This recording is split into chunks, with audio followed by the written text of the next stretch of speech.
Warning, this show contains strong language and topics that some viewers may find offensive. Listener discretion is advised. Now get the cards, the cards from my generation. I'll take the come on, let's get it on. Don't get the loss, the money. We're in this together and do it all. They said that nothing's forever, and they refuse to see the change in me. Why won't they wake up? Welcome to Suplah City.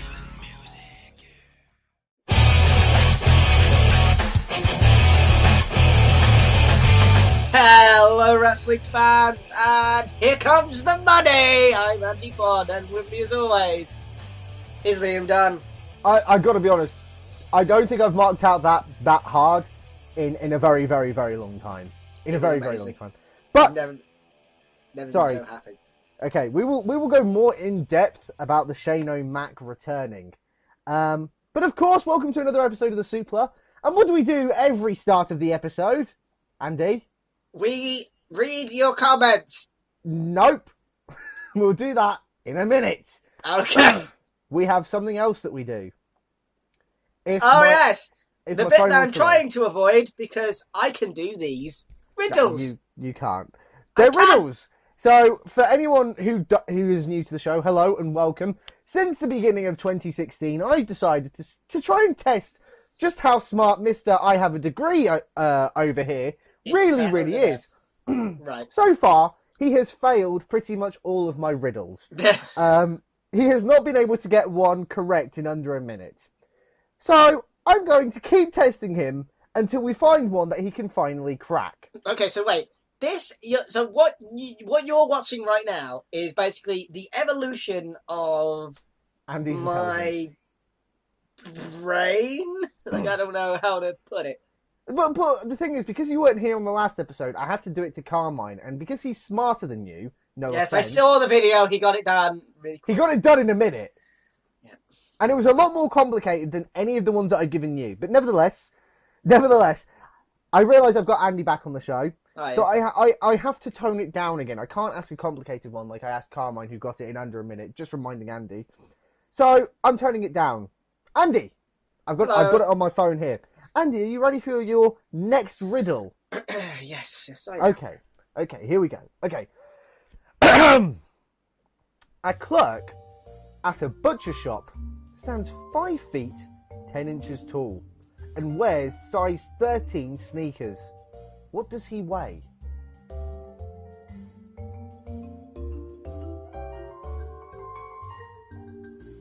Can you repeat it? Okay, hang on, my phone's just died. Fantastic! Great! So you can't repeat it, I'm bugging here, don't I? A clerk at a butcher's shop stands 5 feet 10 inches tall and wears size 13 sneakers. What does he weigh? You don't know because... No. You do know. Repeat it one more time.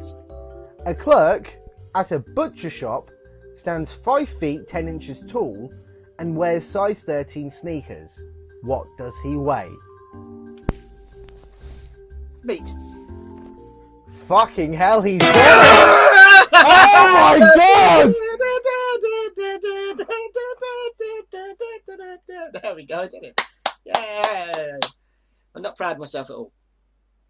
Oh my god. I was like, How what does did he you- weigh? Oh, meat. Of course. What else would he fucking weigh? Oh my god. I fucking I did can't it! actually believe he did it.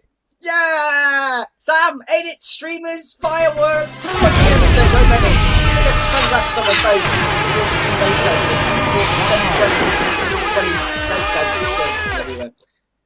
I'm genuinely shocked. It's as if the streaks ended. I'm that in shock. Remember when Brock Lesnar beat The Undertaker? That's how shocked I am right now. This man has just beaten a riddle in under a minute. You need the guy who pulled that face, was like that, oh my god, what the fuck kind of face. Like, you just take that like right on the screen right now. Oh my god. I did it. Yes, okay, go on. I don't feel I have the will to continue the show now. All My right. fun is over. You've destroyed my fun. I have no reason to do the show anymore. Okay, do you have another one? I don't on me. I'm going to have to wait till next week. Okay, fine. So far, that was the 1 in 2 and 1. 2 and 1.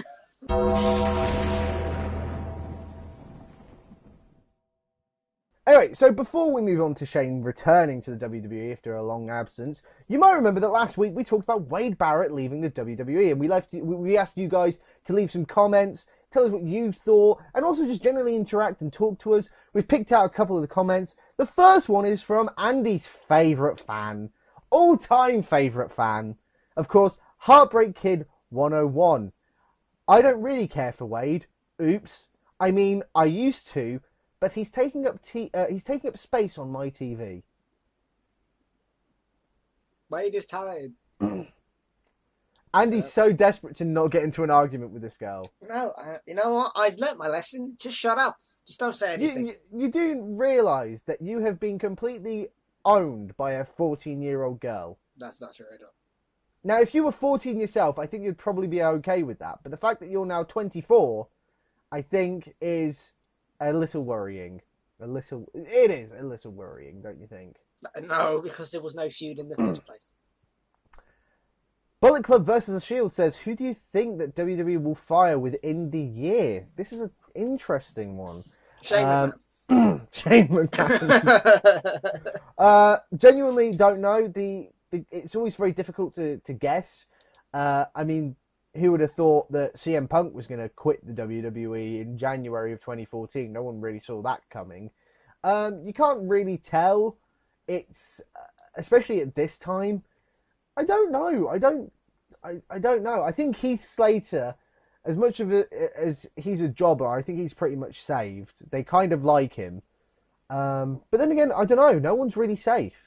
I mean, if you get suspended for hugging Vince, then yeah, good point. who I fucking mean, knows? well, apparently Titus was originally going to be fired. That's what he wanted. And then someone was like, Vince, it's Black History Month. Probably not a good PR move. So they didn't fire him in the end. What else have we got? Let's have a look. We have Magunta. Magunta. I call him Magunta. A little off topic. Do you think a brony gimmick would be controversial? I thought that's what the New Day was. What's Brony? Male adult fans of My Little Pony. How's that controversial? I don't get it. Like, I thought it'd be something a bit more sinister than just fucking unicorns! But that's what I mean. That's why I think it's just the New Day. Rainbows! It's What? just generally the New Day. They kind of are a brony gimmick. Okay. It's over. Who gives a shit? I don't, like, okay. I don't see what's so controversial about being a brony. I don't think it's controversial. I just think it's people look down on it because it's grown men liking stuff that's made for little girls, which can come across as slightly paedophilic. Oh. Now, I'm not judging. Like, whatever... it sounds like you're judging. I'm not. No, right? No, I'm just saying what it can look like. Look, if you want to watch unicorns and rainbows, that's up to you. Just keep your hands to yourself. That's all I'm saying, peeps. It's people who cosplay as bronies as well. That's when it starts getting weird. Anyway, so Shane McMahon. Shane McMahon returns.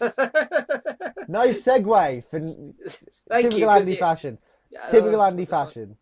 So, yeah, Shane McMahon returned on Raw in the opening segment, interrupting Stephanie winning the Vincent J. McMahon Achievement Award thingy bob, whatever it was. Who Right, cares? before we get into that, we all knew this was going to be some sort of angle, right? Oh, yeah, because the thing is I saw Vince Russo, everyone's favourite Oh, writer. can we not talk about that gimp? We have to talk about that gimp. Because Why? His opinion is irrelevant! he does a show He does his own podcast, like everybody. Everyone has their own podcast now. Oh God, I don't care. So naturally, Vince Russo did, and he's like, I like coffee because I'm from New York.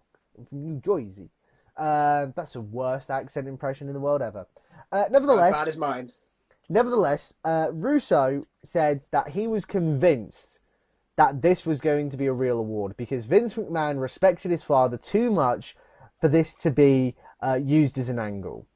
And whilst I see where he's coming from, the fact that it was given away on a February edition of Raw and not saved for a Hall of Fame kind of gives away that it was an angle. That this wasn't going to be a real award, that it was going to set something up. Don't forget, it kind of just happened out of the blue.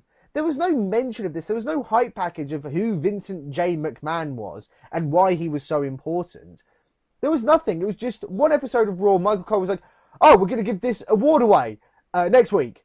What the fuck? What? Seriously? Yeah, can I just rant about like Vince? And it Russo? wasn't. Sorry, it wasn't even at Fastlane. It was on Raw. Yeah, I mean, who gives a shit? Like, one, everyone knew this was just bullshit. This wasn't an actual award. It's just an angle. Two, okay. It shows. Sorry, it shows just. It kind of just shows Vince Russo's thinking, really. Like how he couldn't see this was an angle.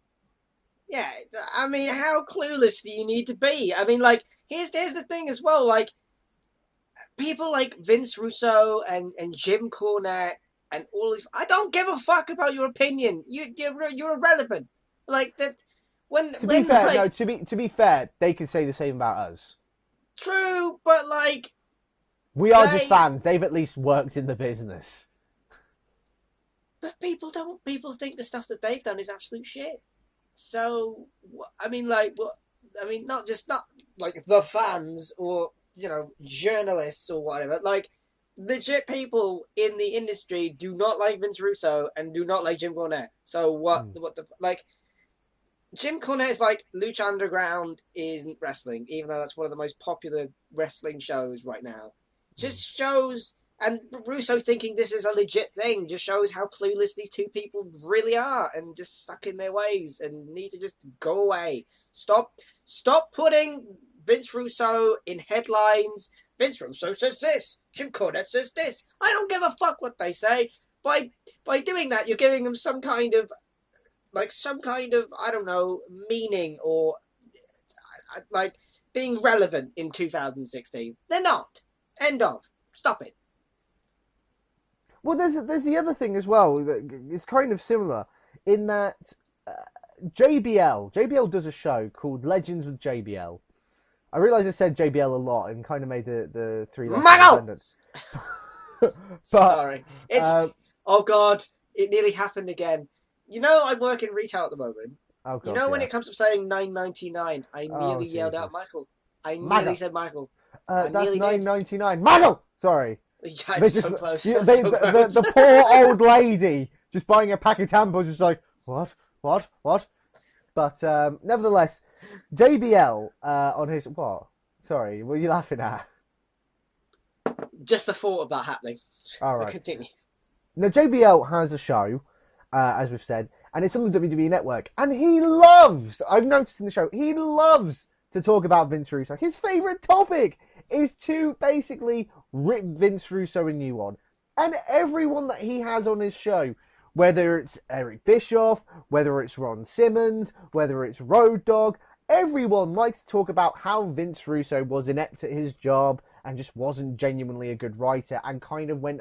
And even in WWF, he wasn't a good writer, but they said that they had Vince McMahon to control him and turn his ideas into gold. If WCW was a proof that he couldn't do it. But the thing is, so they ripped Vince Russo, but JBL has said, right, I will allow Vince Russo on my show. I will have him as a guest. And Vince Russo has never took him up on the offer. He's never said, yep, okay, just get into contact. He's never gone on Twitter to tweet at him. He's never gone on his own podcast to say to him, because you'd think something like that would make headlines at least. The fact that he hasn't tried to approach JBL and say, can I get my side of the story out? kind of proves to me that he doesn't really have any defense. The guy he tries to defend what he did in WCW. I don't really know how you can defend putting the belt on David Arquette. I can't. I don't know how you can. I can't understand how you can defend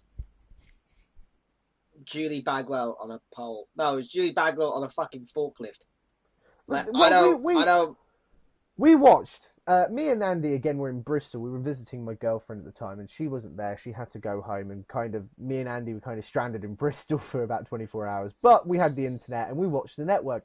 And Andy showed me that 3 steel cage Hell in a Cell wannabe match. The triple cage match. The Ready to Rumble triple cage match. It was the most pointless. It was an idea that Vince Russo doesn't understand how to make a match.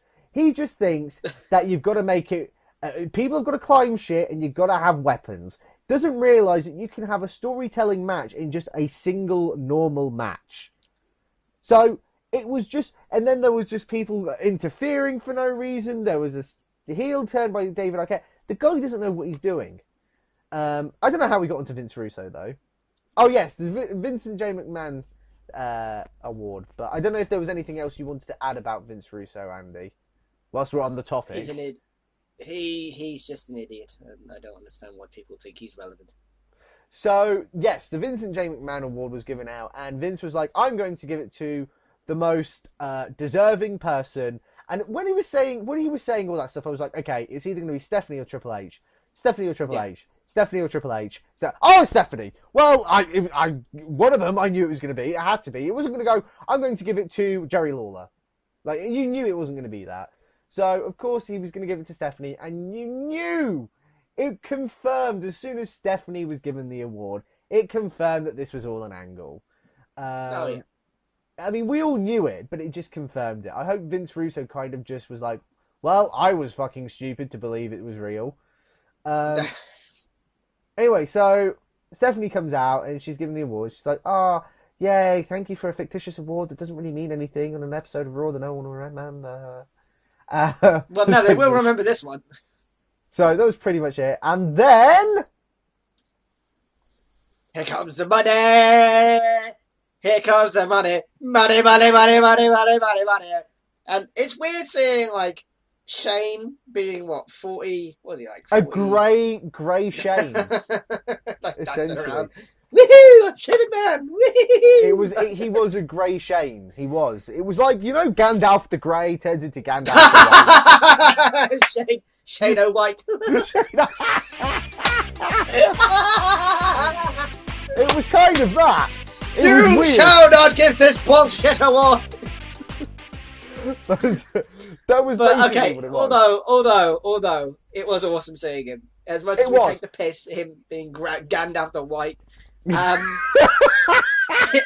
it was great. Here comes the Gandalf. Here comes the Gandalf. You shall not pass. So it was pretty. I don't know what that was. No, I don't. But no, it was great. It was great seeing him, and he's actually a breath of fresh fucking air. He's He's genuinely the good McMahon, right? I've always thought he was the best on the mic. He's the best in the ring. He's genuinely the most entertaining McMahon. And we'll get into him leaving a few years ago, why he left, why he's come back. We'll get into that in a minute. But let's just talk about what's actually happening in terms of the show. So he comes out and he's like, Steph, you're kind of just killing the company.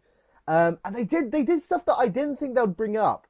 They brought up the ratings dropping, which is risky business for anyone to ever bring up ever. They brought up the stock going down, which is, again, even more balls to the wall. I was like, okay, they're really getting serious. Like, they're really bringing in the real life stuff that's actually happening behind the scenes. Okay. And that's why I found it interesting. I don't give a shit about Stephanie McMahon being a teenager and being kidnapped by The Undertaker, to be honest. I don't care about that. This is a genuine... Which was one of Vince Russo's great ideas. Or Suits. This is like the real, genuine shit. Yeah.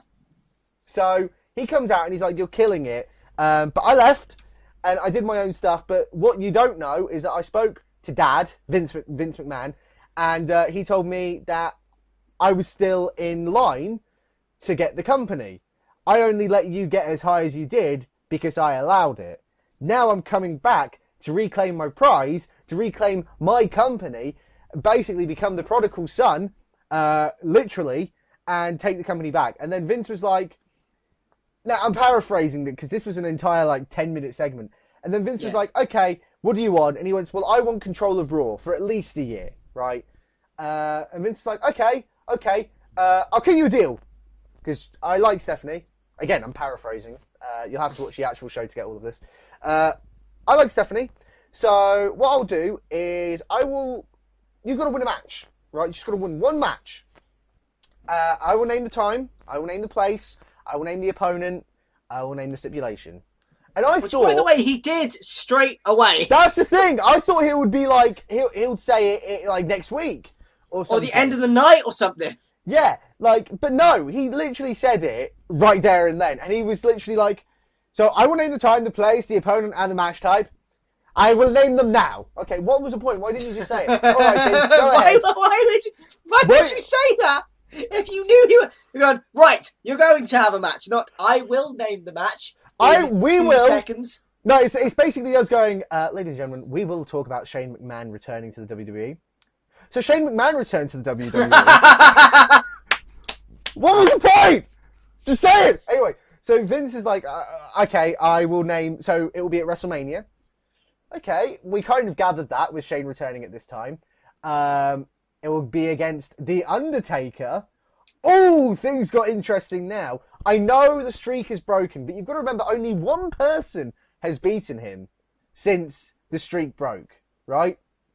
Which was when the streak... Yeah, you get what I mean. Only one person's still beating him. He's still got 22 wins under his belt. Yes. So, okay, that's made it interesting. It's going to be in a Hell in a Cell. Now, I've got to be honest. I'm in a bit of two minds here. Can I explain why? Explain why. I was giving you the floor. I will explain why. I will give you the floor to explain what you want to say. I'm giving you the floor now to explain what you want to say. Okay. Now, Shane McMahon versus The Undertaker alone is a genuinely interesting match. It's more interesting than Bray Wyatt. It's more interesting than him going up against Braun Strowman, which was the original idea that they had for a while, and then fans found out and they're like, no, that's dumb, go away. That alone is interesting. I feel Hell in a Cell is a little bit of an overkill. Personally.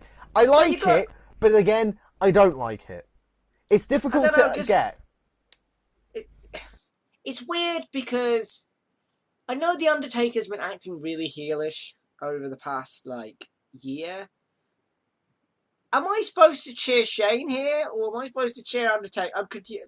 Here's the thing as well, Hell in a Cell. They're trying to sell that entire Cowboy Stadium or AT&T Stadium or whatever the fuck it's called now. 100,000 people, right? And you're sticking a giant freaking cage right in the middle of it. I'm just thinking, no one's going to see what the fuck's going on. Unless, and I highly doubt this will ever happen, that they're at the top of the cage and they start fighting on the top. That's never going to happen. Yeah, there's the other thing as well, because we were discussing this in the boardroom earlier today. We're filming and recording this on the Tuesday after Shane's returned.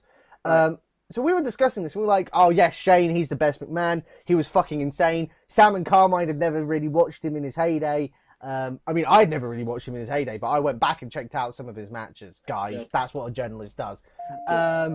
So they were like, I don't really get Shane McMahon. And the thing is, Shane was very good. He was very good, and he was crazy. He was insane. The guy fell off like a 30-foot sign at SummerSlam. He got, I think it was speared or angle slammed through glass. No.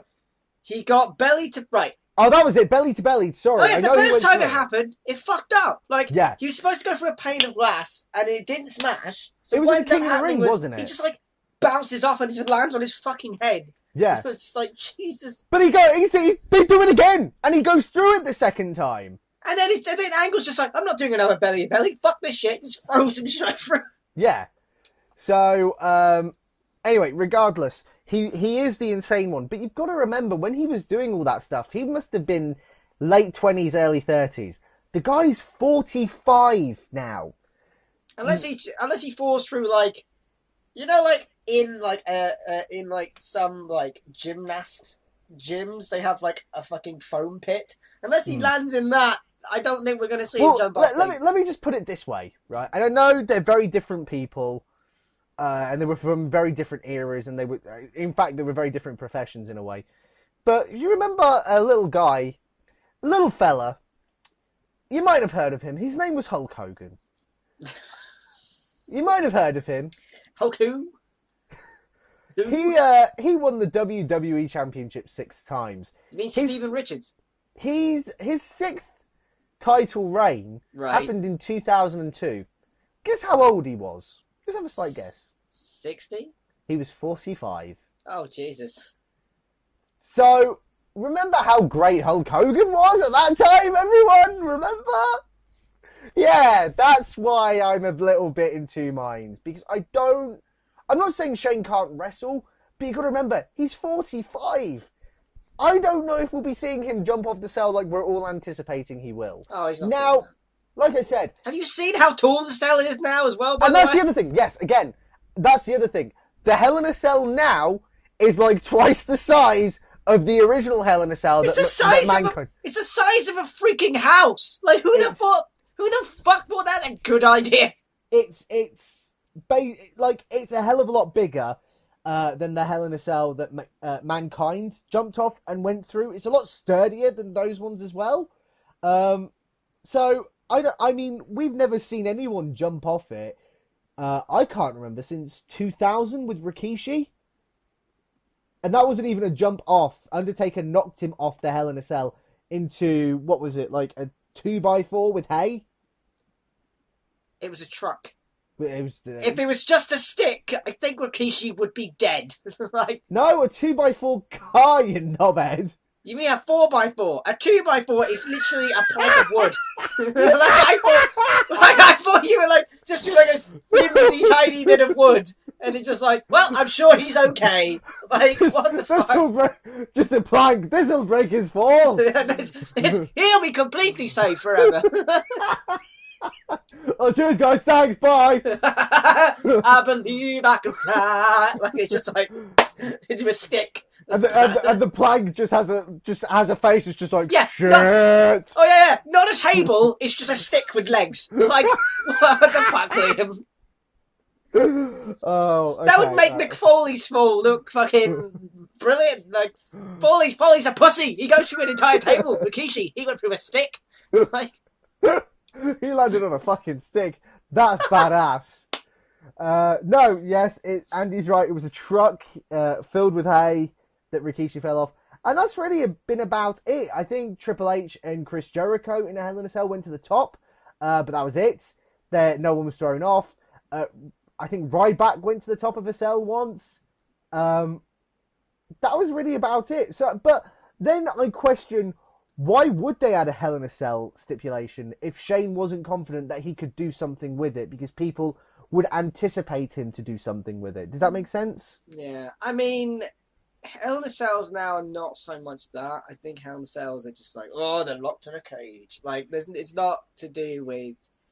I think the last one I remember that had, like, something different about it was the one, ironically, with Undertaker in, with Edge at SummerSlam. Don't remember the year. And they used, like, weapons and stuff like that. Yeah, and I mean, that was also where Edge speared him through the actual cell wall itself, right? Yeah. Yeah. I mean, I just don't... I mean, I can see some kind of shenanigans. I mean, how long have we got till Mania? What, like... 47 days. Oh, dear God, that's a long time. So, anything can happen at this point. I mean, Shane might, I don't know, Shane might have an enforcer or something. I don't know. Like, I can imagine some kind of shenanigans are going to happen between now and then, and who knows what might happen. But it's genuinely interesting because I don't know. I don't think Shane... I don't know. This is the first time in a while where I'm genuinely stumped as to what could happen. I don't think Shane will win the match, but then again, they're going into a lot... It feels more... With Taker's streak being broken, it feels like there's more riding on this for Shane than there is Taker now. And that was one of our criticisms of the Bray Wyatt Undertaker match from last year's WrestleMania because it didn't feel like there was anything on the line. The whole thing about Undertaker was that anytime he had gone to WrestleMania, his streak was on the line, and that was his legacy. They made a massive deal about that since about 2005, when Randy Orton was the first one to kind of be like, I want to break it. Since before that, they acknowledged it, but it was never the riding thing for Undertaker. So for about 5 years, 9 years, it was the major selling point of The Undertaker at WrestleMania. And then it got broken.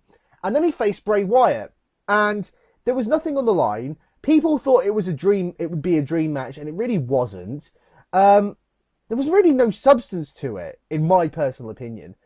I mean, and the issue with Bray Wyatt was that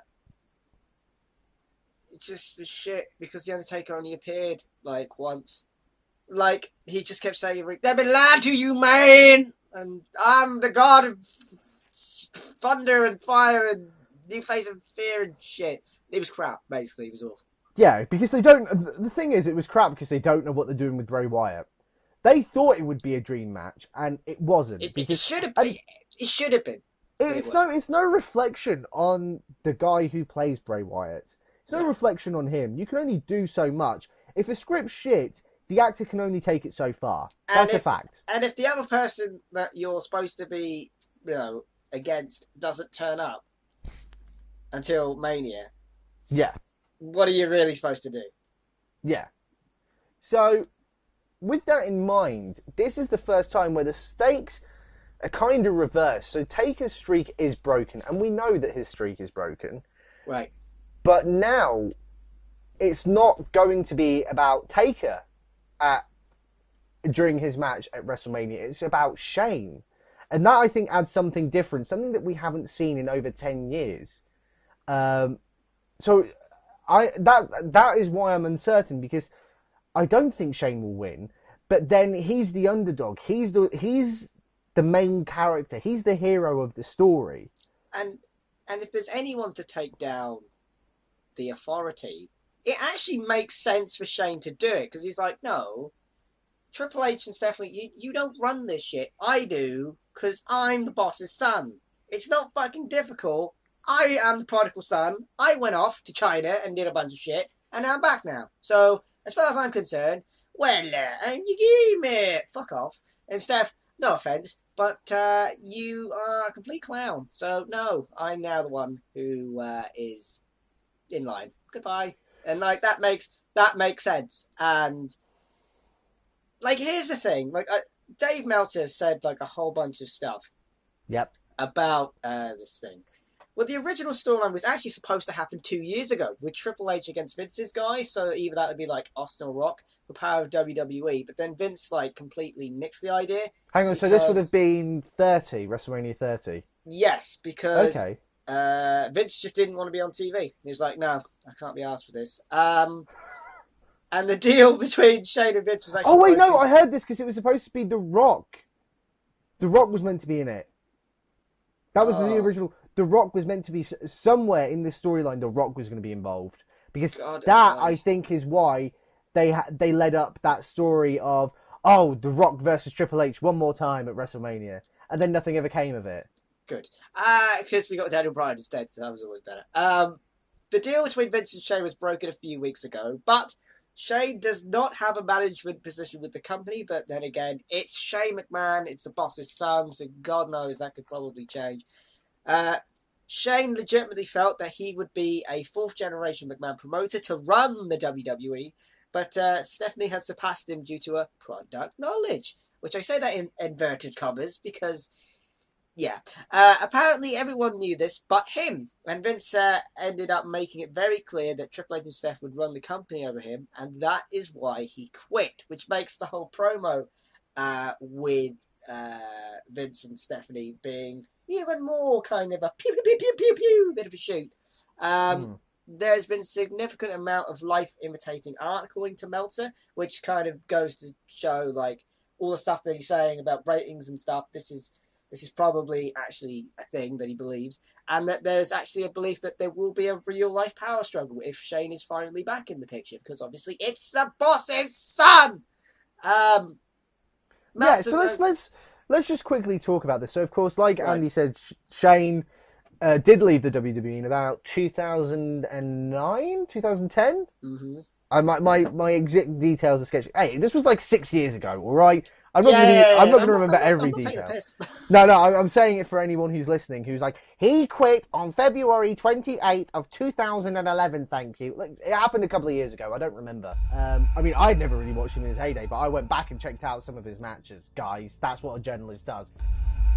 Anyway, so Shane left the WWE, and I didn't know what you just said was the reason. I thought he just I didn't know that until today. Yeah, I just thought that he kind of just wanted to try other things. He had done his thing with wrestling, and he wanted to try something else. He wanted to make his own business. I think I said on last week's broadcast that I'm doing something similar. There just gets a point in your life where you kind of just want to try and do something else for once. So I thought he went to China to start up a new business, which he did. He wanted to make it on his own because don't forget, he's always been under Daddy's shadow. So I thought he left to try and make his own name and his own company. Not realising if what Meltzer said is true, I didn't realise that was the thing. But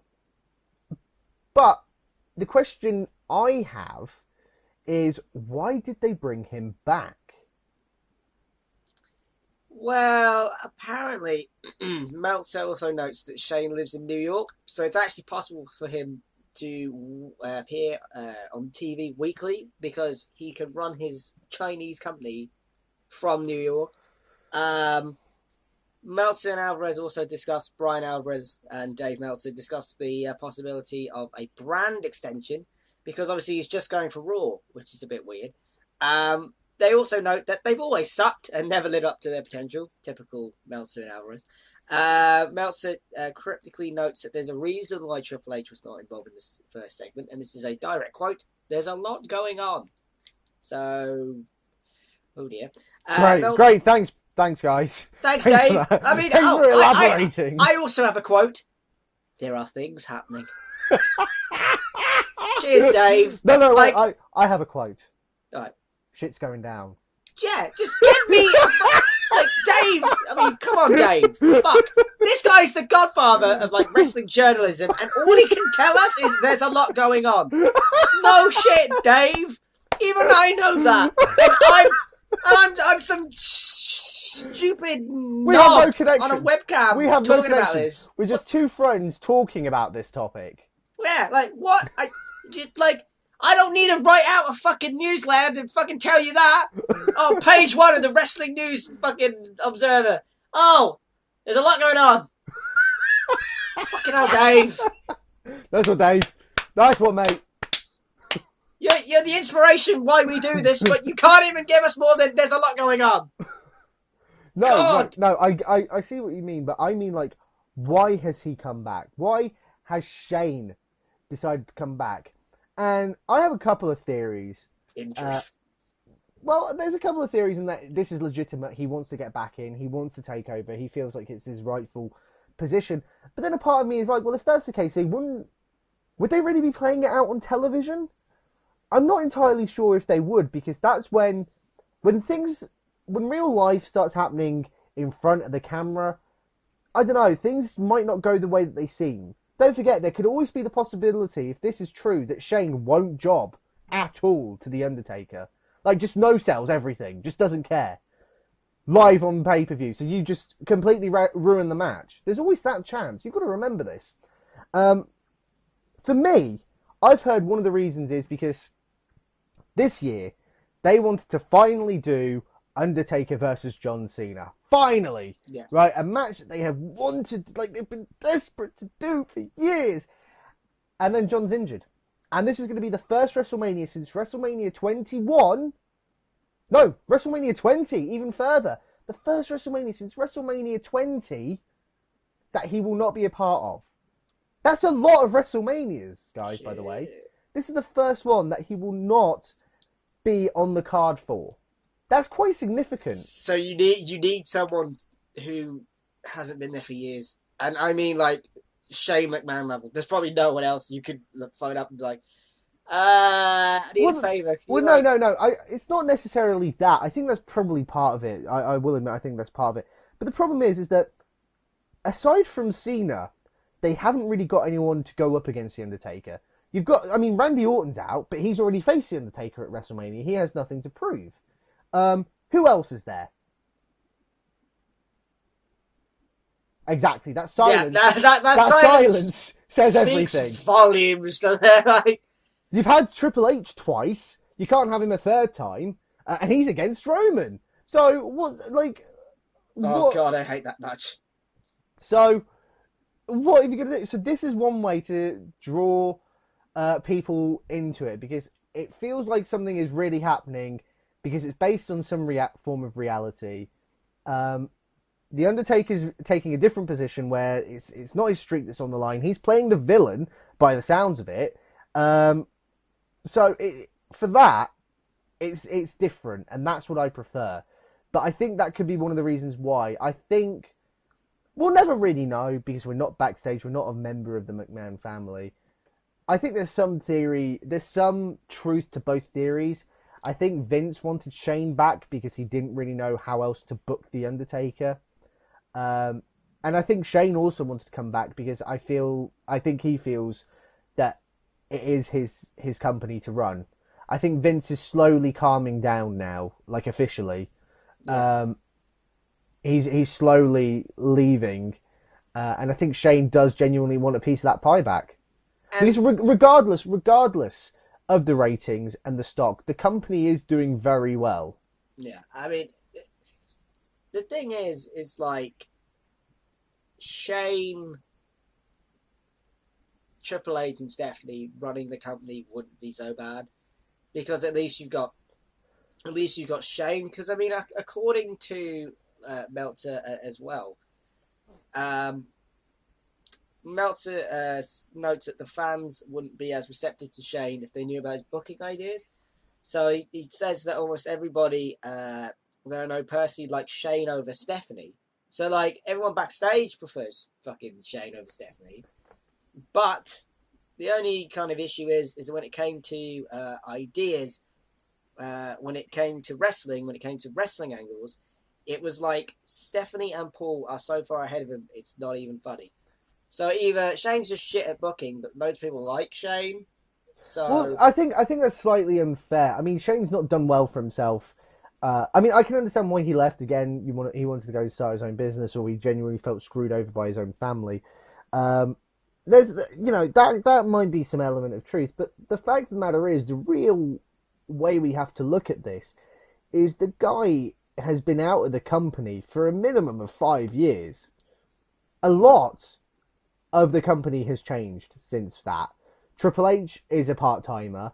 Undertaker wrestles only once a year. Brock Lesnar's returned. The Rock came back. There's been a lot. I think Daniel Bryan had his entire career in that entire lifespan. You've had CM Punk, you've had Daniel Bryan, you've had John Cena rising in the ranks since he's been gone, right? And here's the thing as well: there are book for the first time since he's been gone. Shut up! So there's been wrestling fans who have come and gone, who wrestling fans today may not know who Shane even is, right? That's how long he's been gone.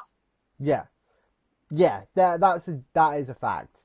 So I don't blame them for thinking that Shane's idea. Maybe he's just generally not very creative with the booking, but the guy does run his own business. He's got some business savviness, sense, whatever the word is.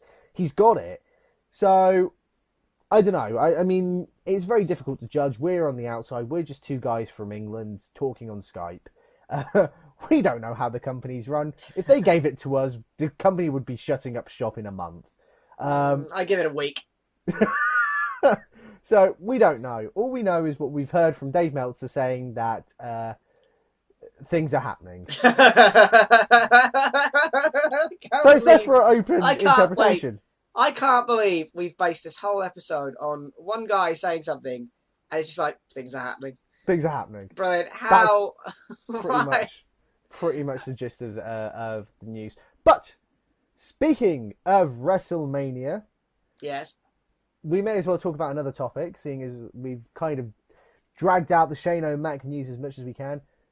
Dean Ambrose taking on Brock Lesnar in a no-holds-barred match at WrestleMania, officially cancelling the Brock Lesnar versus Bray Wyatt match that they had been building towards since just before Royal Rumble, kind of leaving that angle dead in the water, so it should. And I mean, I'll talk about the Dean Ambrose Brock Lesnar match in a minute, but this must show just how badly they've messed up the Wyatt family. When people are complaining about them being booked against major stars. Because the thing is, Bray Wyatt will, in that scenario, he would have just lost. And that would have been 3 in a row. I'm telling you, there's no way you could take that. I belong to you, man. Seriously, that gimp will never be taken seriously again. Yeah. Bray needs to face off against someone who he can beat. Yes. At WrestleMania. And take him seriously and book him as the next Undertaker, for Christ's sake. Yeah.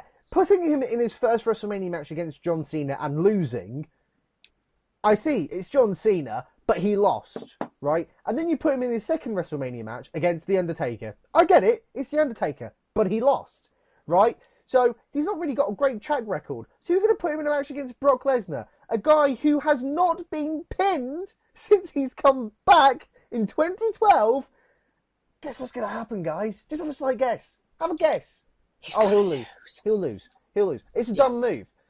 Now, there have been people, including people who are part of this network, part of this show, who are big Wyatt family fans. And I'm not saying that the Wyatt family can't work. You look at them in NXT, right? I think there's a lot of potential for that gimmick. The crowd loves the fireflies of the cell phones in the air. They love it. But whoever's booking them on the main roster just doesn't know what to do with them. Just generally doesn't. And I wonder if there's just too much of the Wyatt family. I feel like maybe 4 members is getting a bit much, because they can never be an underdog. They can never sort of... I mean, I know they're the heels, but there's only so many times where you can have 4 men beating up 1 person before it kind of gets a little boring. My issue with it is that Bray Wyatt... Here's every Bray Wyatt feud that's ever happened, right? Anyone but you. They've been lying to you, man. I've got to stop you. Oh, I got beaten. That's it. He just talks nonsensical bollocks that means nothing. Like, no one pays attention to anything he says. Like, I know it's supposed to be scary and cryptic and ooh, but it's bollocks. What he says is bollocks. People know it's bollocks, but it has no relevance or meaning to anything. That's the problem. You've nobody hit the cares. nail on the head. You've hit the nail on the head. He doesn't back up his words. It's bollocks. It's bollocks. No, it's not even words. It's just bollocks. It's total shit. It doesn't mean anything. He needs to say something of fucking substance. Just something. I know the idea of his gimmick is he's just this nonsensical, rambling, fucking redneck hillbilly that lives in a fucking shed. But it's just, he needs to say something. Something of relevance, for Christ. It's not that. Something with meaning. No. It's not even what he says. It's what he does. And he doesn't do a lot.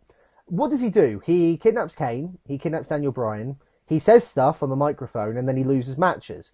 Nothing really happens, and people kind of forget about it. Let me compare it to a very famous villain, a very beloved villain. It's a bit out there, but try and stick with me when I compare it to this. It's kind of like, take the Joker from Batman, right? The Joker's a beloved character. And if you look over the years, the Joker has done some incredibly heinous things that make him interesting, right? The guy has killed Batman's sidekick. He has torn off his own face. He is a psychopath. But what it is that it's his character and what he does. He does always lose to Batman. So you can have him always losing. But he messes with the main character, with the hero, to a point where he almost breaks. To the point where he's emotionally destroyed. Right? Bray Wyatt doesn't do any of that. I don't know. Now, I know it's very difficult because that's a comic book and this is wrestling. And I know it's difficult to compare the two. But I feel the principles are the same. Bray Wyatt talks and talks and talks, doesn't do anything. At least when the Joker talks, he does something. Heck, even if you're not familiar with the Joker, I'm sure a lot of people have played, let's say, Batman Arkham City, right? On the PS3 and the Xbox One. Or seen The Dark Knight. Also, well, I'm going to go with the Arkham City here because that's Okay. the one that I'm running with. One of the major things that the Joker does in the first couple of minutes of the game is that he is dying. He's been poisoned because of events in the past game, because of story, and he has sent out vials of his own blood to Gotham Hospital. Now that means that Joker is basically going to kill members of Gotham from his prison cell. But Batman can't do anything because he's locked in the prison cell as well. So the Joker, you know that things are happening. He's still causing havoc, and there's nothing Batman can do about it. There's not really. I never get that with Bray Wyatt ever. Like I never. Not like he's gonna kill people, but do you get what I mean? Yeah, Like, there's no scheming. There's no substance. He will say things, and he will be cryptic, and he'll be like, "I will shit on the sky and piss on the moon, and you will follow." And it's like, great, Bray, but you're going to lose at the next pay-per-view, so what's the point? Yeah, so, I mean, he could be like, Right. the moon is made of cheese, and my hands are like butter. Like, I don't know, he could be saying anything, I don't know. Literally. Pigs can fly. Like, And he the can other- literally say I don't, it's And shit, doesn't, it's sorry, wank. the other thing that doesn't help either, again, going back to the Joker, is that then the Joker does stuff. The Joker actually physically does stuff, right? Yeah. When he's poisoning the members of the citizens of Gotham, he's poisoning them with his own blood, for example, right? Just for a story reference. Bray Wyatt just sends out Luke Harper, Eric Rowan, and Braun Strowman, and he just sits in a chair. He doesn't do anything. He just sits there. That doesn't make the character interesting. It made the character interesting for like a month. He's been on the main roster for 2 years. Can we get him to do something? Yeah, Like- I mean... And then they broke up the Wyatt family, but he's like, I'm going to let you go free. And then Luke Harper and Eric Rowan went free for about 2 or 3 months. And they're like, oh, we can't get over. We're going to bring back the Wyatt family. Come back, everyone. I need you. Sorry, I just realised I can't do anything. And the best thing is, when he does kidnap people and stuff, they just come back next week. So Yeah, what did he do? just What did he normal. do? What did he do? Nothing. Just let them go? What an idiot! What a fucking moron! Like, I don't... Nothing. Dumb. So dumb. And, like, here's the thing. And I want to talk about this Dean Ambrose and Brock Lesnar thing. I almost think this should be inserted into the main event. Because Roman Reigns' face was so fucked up on Raw. And he got the shit kicked out of him. He got his head annihilated on the steel stairs with a pedigree. Every single fucking person in that crowd cheered. And guess where they're going to be for the next 3 fucking weeks? They're going to be in Chicago. They're going to be in Philadelphia. And another smarky place. Roman is fucked. Like, this is not going to go well. Yeah. You need- There's been an accidental double turn here. Yeah, that's what they've done. And it's happened. Roman's face was fucking demolished. Like, but people were still cheering for the bad guy. Like, for God's sake, something needs changing. It can't go on like this. Like, it can't. This is worse than last year. Okay, Because- but I have a question for you in that case, right? So they're cheering the bad guy and booing the good guy. Okay, I see that's a problem. And then you're saying, okay, let's throw Brock Lesnar and Dean Ambrose in there and make it a fatal 4-way no holds barred match. Genuinely, I think that's a good idea. I like the sound of that. We haven't had a fatal 4-way match since WrestleMania 2000, which was the year, not the actual number of WrestleManias. That's the only WrestleMania they've done that with. It was so stupid. Anyway, Well, no, beside it the was point. the year 2. Everyone thought the world was going to end and shit, didn't it? Yeah, but whatever. It didn't matter. It didn't end. So what was the point? Anyway, regardless, they haven't had a fatal 4-way since then. So I think that there's something there. But you know Roman's going to win the main event. So even if you put Brock Lesnar and Dean Ambrose in the fatal 4-way, right? Just because they're in there doesn't mean that they're suddenly going to start cheering Roman when he becomes the champion. I'm not saying that. They just need a face. They need Dean Ambrose. They need Brock. I don't know. I mean, like, something to take the face-ness away and people cheering away from Triple H. Because God Almighty, What is it with this company? Desperate. They're so desperate. It's getting sad. I feel it is kind of sad. sorry for them. I do, because they're so desperate for Roman to be the new face of the company. He won't ever be. The fans don't want him to be. No offense to Roman, but you're not the one that we want. Look, if I was booking this, I would do a fatal four-way. Roman would lose at Mania again, and he'd just be like, "Right, fuck this. I'm done with this shit. I'm gonna turn. I've had enough. Fuck it," and then just fucking annihilate Ambrose, who wins the belt, and then he's a heel because makes more sense. No one likes Roman anyway, so fuck it. Like at this point, I find it deeply ironic that The Rock is related to this guy. And they tried to do the same thing with The Rock. To the point where they were chanting, "Die, Rocky, die." Like, and you're not going to do the same thing you did with The Rock, him? There's something different about The Rock and Roman Reigns. In that Roman Reigns is about as charismatic as this desk. Roman Reigns is as charismatic as a puddle of mud, right? It's... Genuinely, sorry, I realised I referenced the band there, but yeah, you did. I was a bit confused. Both the band. What that's a dated reference, a bit like Shane McMahon. Oh. Both the band and a physical puddle of mud. Right? Yes. He can't talk. I remember I was only a few weeks ago on SmackDown. There was a highlight reel, and Chris Jericho was like, "Oh, at Fastlane, you guys are brothers, but you're facing each other. What's going to happen?" And Dean Ambrose just butts straight in and goes, "I'm going to punch him in the face." And I thought, yeah, that's great. That's something that was funny, right? That sums up Dean Ambrose's character straight away. And then what does Roman do? Roman just goes, "Oh, but I'll punch him first." That's like something that a child would say. No, that's someone who has no brain cells, who quite literally just can't think of anything, which is like, your mum. Like, he might as well just gone like that. He might as well just gone, "No, I'll punch you in the face." Like, all what? Roman has going for him is that he's a pretty boy, right? That's all it is. Look, right, John Cena is not a pretty boy, but you built a company around him. He doesn't need to be... Look, the fans don't want Roman. Just get over it. Move on. Failed experiment. Try again.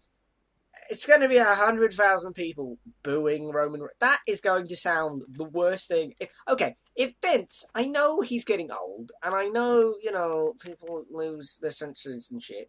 But you must be able to hear 100,000 people. What if this isn't Vince? What if this isn't Vince? Who is it then? Triple H and Stephanie, because I think that with them trying to take over the company, this is the person that they want to represent the company. Hunter, Paul, H, whatever the fuck you want to be called, you will be stood in the middle of that ring, surrounded by 100,000 people, and they're going to be booing Roman. If you can't get it in your big fucking skull that no one wants this guy, then God help you, you fucking idiot. What more do you want me to say? Like, I'm tired of having this conversation. I'm swearing because I'm sick of this. It's getting on my nerves. I feel like we're doing a repeat of what we were doing last year. Sam, edit something and just add it what we said and just put that here. Because quite frankly, that is exactly what's going on. You may as well just rerun one of last year's shows. My problem with Roman is that he just sucks. He can't talk. He doesn't suck! That's just a lie! He's good! Okay, he's That's good. like someone who doesn't like Daniel Bryan saying, "Well, Daniel Bryan just sucks." Well, that's not true. They're fucking stupid, right? So exactly. You sound really stupid right now, Andy. I know. It's like, why don't you get it? We don't like this gimp. We don't like him. He's the least developed character out of all of the members of the Shield. He comes out through the crowd. He comes out with the gear. He comes out with the song. He's shit. You turned something good and force-fed it down my throat, and when we regurgitate it back out and wonder why we don't want to eat the damn sick, you're like, please, like this weird shit. Like, no, we don't like it. It's just, I can't. I remember at the start of the year, I was like, you know what? I don't mind if Roman wins. How have you made me gone from going, he's not that bad, to now going, I'm fucking sick of him already?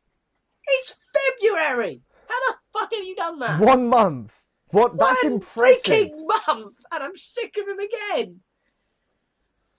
Oh, if he wasn't in the main, if this was just Triple H versus Roman in like just an ordinary match for the non-title, fine. I'd be like, all right, fine. But they've done it again, and he didn't even win the Rumble. What you did at Fastlane was just delay the inevitable. Inevitable.